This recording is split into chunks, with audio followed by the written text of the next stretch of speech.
Meanwhile, you may recall I promised you a series of interviews about the state budget and how that trickles down to our area, and integral in that process and very helpful in that process has been Linda Teeter, who is the executive director at Michigan Citizen Action, and she's back with us this morning. Hi, Linda. Good morning. Glad to be here on this snowy morning. Yeah, how did you do out there? Were the roads okay? It's great.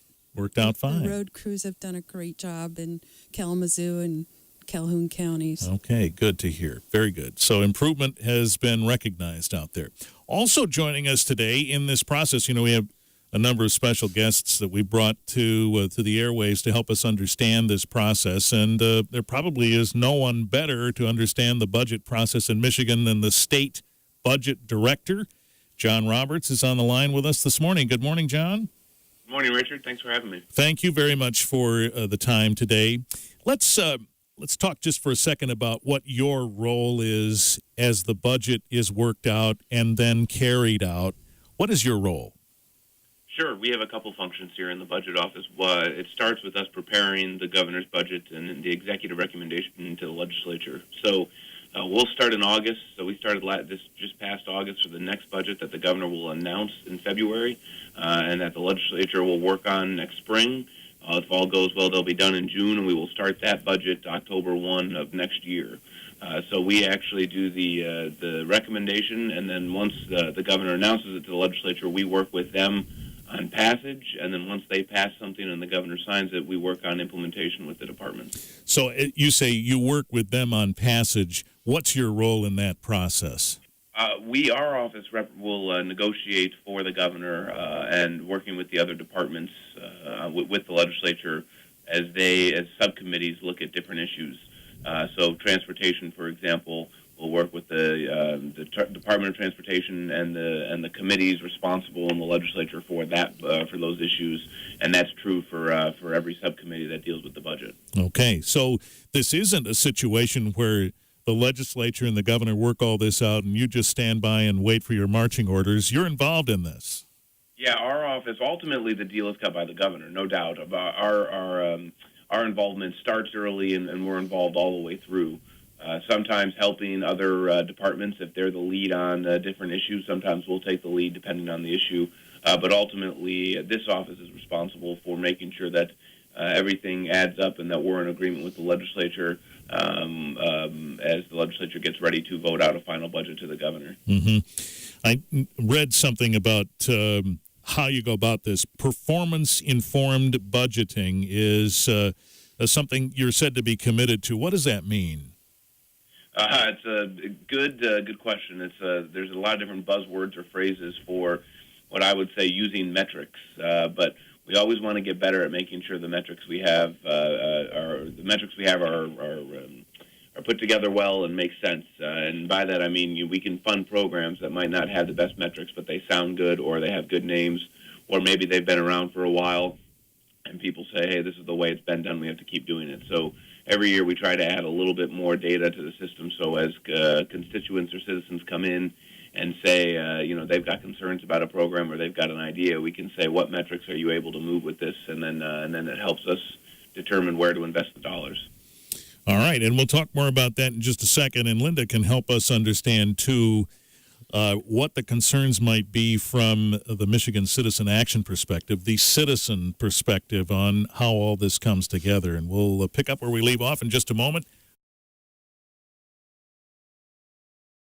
WBCK Monday promised you a 6-month stretch of monthly interviews about the budget and how you're connected to it in the state of Michigan. And helping us with that today, of course, at the center of this has been Michigan Citizen Action, a local group that has been focused on trying to help you understand what your connection is to all of that. And Linda Teeter is the executive director. And our special guest this half hour is the state budget director in Michigan, John Roberts. So have we articulated this right, Linda? There's perhaps a fog about how citizens connect to this. I think that, and I'm so glad to have Director Roberts here with us this morning, because I think it looks large and cumbersome, and so the purpose of this is to not only connect, how does it impact people in your listening area, but then how do they get involved in it? And so, Director Roberts, if you could maybe first of all share with us how many different budgets areas there are. We talked a little bit about that a month ago. And then how can our listeners be involved in this process? Yeah, sure. I appreciate the question, Linda. I would say that depending how you break down the budget, there's a lot of different areas. Ultimately, what the legislature and the governor have worked out the past couple of years is that it's one budget that gets passed and signed. The legislature has subcommittees that break up areas, and some of them are by departments. Transportation and state police have their own committees. Some fall into a general government category, but ultimately, I mean, if you get into the Department of Health and Human Services, which is a very large department, even though the subcommittee covers the whole department, which is billions of dollars, they can break that up inside the subcommittee. So it really depends on which issue the listener is interested in as to where they go, but there's definitely a subcommittee that they could work with and find those members. But getting involved is really key, and I think it's great that you raised that and that this is part of the awareness you guys are trying to put out. There's lots of ways to get involved. I'd say definitely through your elected representative and senators, definitely the best. They're an excellent conduit if you can work with their office about your concerns. There's also going through, I'm trying to think about a group that someone might be involved in on a volunteer basis. If it's funding for a food pantry or something like that. There's also groups that would work on those issues. Mm-hmm. And another conduit through is the work that they do. So it depends on the issue you're interested in. Transportation, for example, in the transportation package that passed, there's $700 million to local governments for transportation in there once it's fully phased in. We're still phasing in. But the idea is that you could have worked through your county folks, your city folks, depending on your issues, and there's also associations out there that worked on that would be interested in hearing from listeners. So there's different ways to get involved, and it depends on the issue, but I would definitely say your representative or senator is the best place to start, and then if you know the issue you're involved in, see if they have associations or groups that are supporting those issues. Are there certain ways you would recommend that folks approach their recommendations in order to be productive? I mean, you know, we could call up our representative or our senator and say, you know, hey, it's Richard from Battle Creek, and, you know, I'm concerned about the money we spend on that transportation package. Or, you know, on a day like today, they might say, I see plows a lot. You know, how's that money being spent? Is there a way, though, to approach it so that that person that we're contacting is most receptive to what we're telling them? In other words, is it better, say, to have a specific item in mind? I think the honest answer to that is yes. The more detail, I mean, if you could have a perfectly packaged budget request, yes, that would be easier. But I'm not sure, and I know you understand this, I'm not sure that that's always going to be the case. Like you said, someone might spot something and say, hey, here's an issue I'd like to understand. Again, depending on the issue, maybe MDOT's the best person if they're state plows and they've got people to take constituent calls. But it could be that someone spent a little bit more time on an idea. Hey, we've spent a lot of time recently on X issue, got to know it a little bit better and feel like there's ways to improve the process. Who can I talk to, right? And you know, state reps and senators have their coffee hours and their office hours.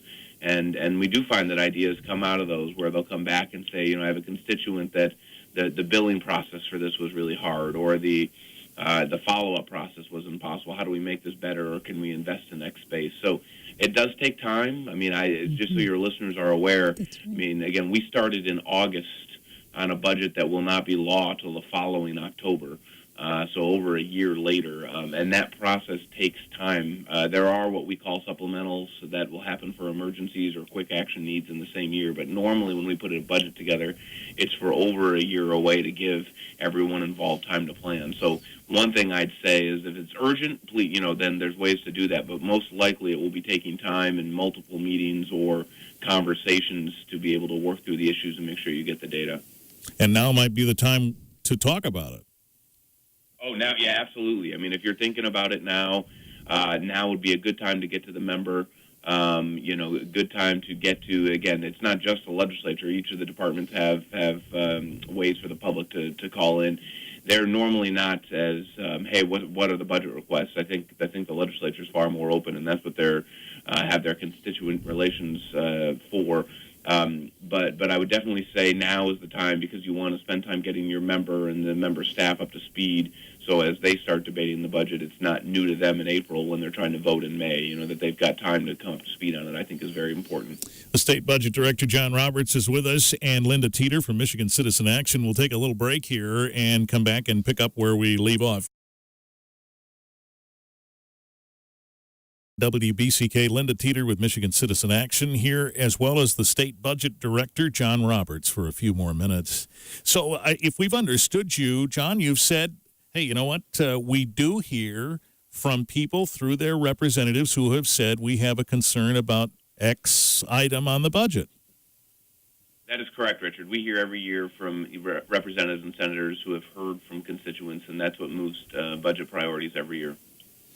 So when we talk about local connections, I mean, the state budget does connect to local budgets at county and city municipal levels, and maybe that's not always easy to see, but you're working on that.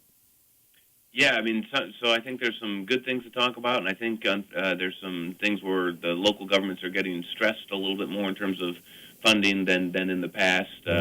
We work very hard. There's constitutional revenue sharing, which again, the Constitution lays out how it should be funded, and that's been going up. The statutory revenue sharing to locals has been tighter, and I think that some folks have been feeling that. But you also have seen a lot of local governments are funded by property tax, and that's not something that the state drives, but there is a constitutional protection that the property tax can't pop back up as fast as some would like. So I think the locals are definitely feeling pressure in a couple areas. Again, one area we're very proud of is that when we passed the transportation package here in Lansing, it's going to get $700 million when it's fully phased into locals for roads. And just to keep that in perspective, Richard, the state's only going to have $500 million when it's all said and done. So locals will actually get a bigger share of the transportation funding than the state will. And people can debate if that's right or wrong, but that's the way the law was passed, and so locals will definitely see a bigger increase in terms of dollar than the state's getting. You talked about that revenue sharing piece. I think we've heard a lot about that lately because more municipalities are trying to figure out how to bridge those gaps. They've tried to come up with some innovative ideas in Kalamazoo, for example. Is this a temporary thing, or do you see this being that buzz phrase, the new normal? Well, there definitely has to be conversations. I mean, the governor's been clear that he would like to get together with local communities to have the conversation. He's got people on his staff looking at ways to move forward. So we hope it's not the new normal in terms of the stress. We see the economy coming back. We're glad to see the unemployment rate is low at a historical low. Or historic lows, and we got to keep driving in terms of getting some of the funding to locals in a way that makes sense. Again, I think they're getting pinched in a couple different areas, so it's trying to figure out, is there relief and what does that relief look like? There's definitely areas again where we're proud. I mean, one of the things to think about is that counties, through a deal that was cut before the governor got here, were about at $3 million in 2009 or 10, and now they're up over $200 million in funding. So they don't. I don't want to make it sound like they have a huge increase because that was part of a deal where they had other revenues coming off. But there's definitely a commitment from the state to continue and maintain certain funding. It's what do we do in the future to make sure our locals can be prosperous and not have a new normal that's as stressful for some as it is right now. Well, and Linda, you see this every day. You're a former city commissioner in Kalamazoo. You know how this works.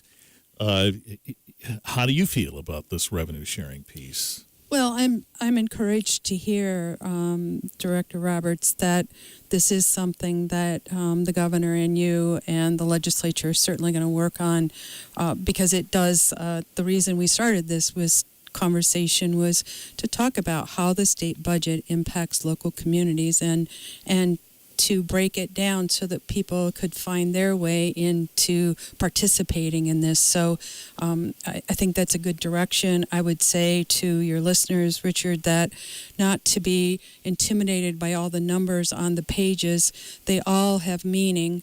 And if you take it a bit at a time, and then ask those questions about what does this really mean, understanding that a lot of your budget is, the state's a service provider, and so a lot of those are staffing, etc. But it also has to do with what will that level of revenue sharing be for local communities, and what does that mean?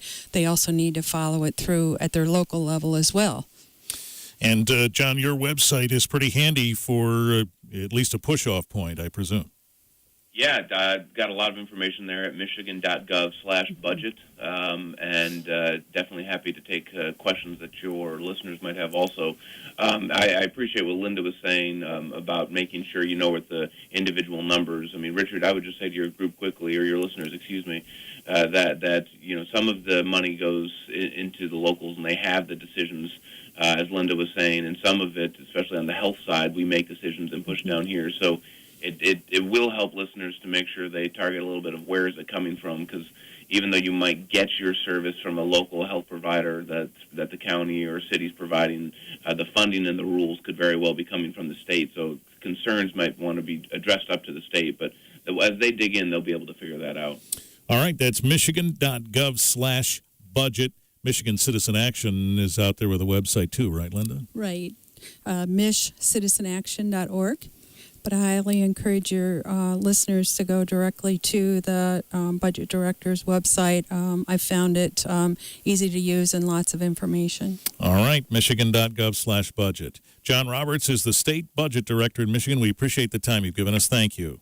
Thank you. Thank you, Richard. Have a good day. You too. And Linda, we'll pick up in January with part 3 of our 6-part series. We will. All right. It'll be bright and sunny that day. Well, I appreciate your optimism. Yes, thank you. Linda Teeter, Michigan Citizen Action, with us as well.